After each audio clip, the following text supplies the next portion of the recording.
जय श्री राम। जीवन में एक शिष्य के 3 पक्ष होने चाहिए।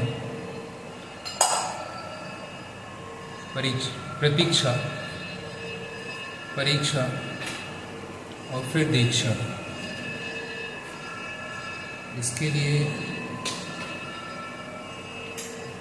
शिष्य की परिपक्वता, उसका ज्ञान,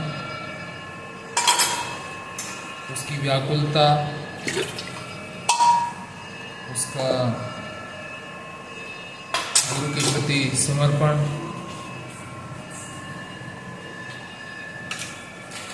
इससे प्रकट होता है। आजकल बहुत आसान होता है, कोई भी जाता है, गुरु बनाने के लिए कि मैं बस गुरु बनाना है, कान में कर दी गुर, मैं चेला, तू चेला मैं गुरु। बड़ा आसान हो गया। लेकिन हमारी परंपरा के एक पूर्वाचार्य रहे पूज्य श्री हरिवास देवाचार्य जी महाराज, उनकी दीक्षा इन्हीं 3 आयामों पर हुई। प्रथमतः प्रतीक्षा, तदुपरांत परीक्षा और पुनश्च दीक्षा।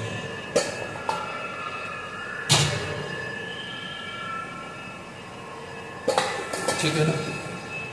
हरिव्यास देवाचार्य जी अपने जो गुरु थे, उनके गुरु के आचार्य श्री भट्ट देवाचार्य जी, उनके पास पहुँचे और उनसे कहा कि मैं आपको गुरु धारण करना चाहता हूँ, गुरु बनाना चाहता हूँ। उनका ठीक है। उन्होंने पूछा कि आपको क्या दिखाई दे रहा है? उनका महाराज मुझे तो कुछ नहीं दिखाई दे रहा है, आप दिखाई दे रहे हो, पेड़ पौधे दिखाई दे रहे हैं बस। बोले ठीक है, अभी प्रतीक्षा करो और प्रतीक्षा के साथ कुछ परिश्रम करो, यानी परीक्षा में क्या कहा? 12 वर्ष श्री गिरिराज जी की परिक्रमा लगाइए, उसके बाद हमारे पास आइए। और पूज्य श्री हरिवास देवाचार्य जी उस निष्ठा को, उस वचन को स्वीकार करके 12 वर्ष परिक्रमा लगाकर वापस आए। पुनश्च भट्ट देवाचार्य जी महाराज ने पूछा कि अब आपको क्या प्रतीत हो रहा है? तो उन्होंने कहा अभी तो कुछ भी नहीं दिखाई दे रहा है, बस थोड़ा प्रकाश दिखाई दे रहा है। पुनः भेजा, बोले 12 वर्ष फिर जाइए, परीक्षा और प्रतीक्षा दोनों कीजिए।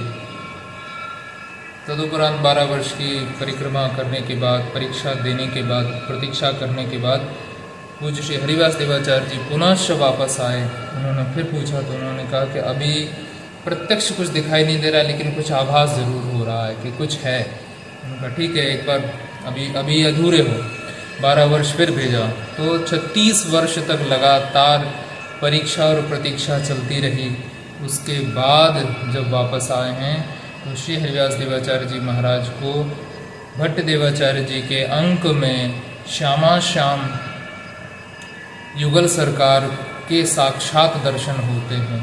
और उसी समय पूज्य श्री भट्ट देवाचार्य जी महाराज पूज्य श्री हरिव्यास देवाचार्य जी महाराज को अपना पट्ट शिष्य घोषित करते हैं, अपना शिष्य बनाते हैं। ये है शिष्य बनाने की परंपरा, ये है शिष्य बनाने का एक स्टेप। पहले प्रतीक्षा हो, फिर परीक्षा और परीक्षा के बाद दीक्षा। जय श्री राम।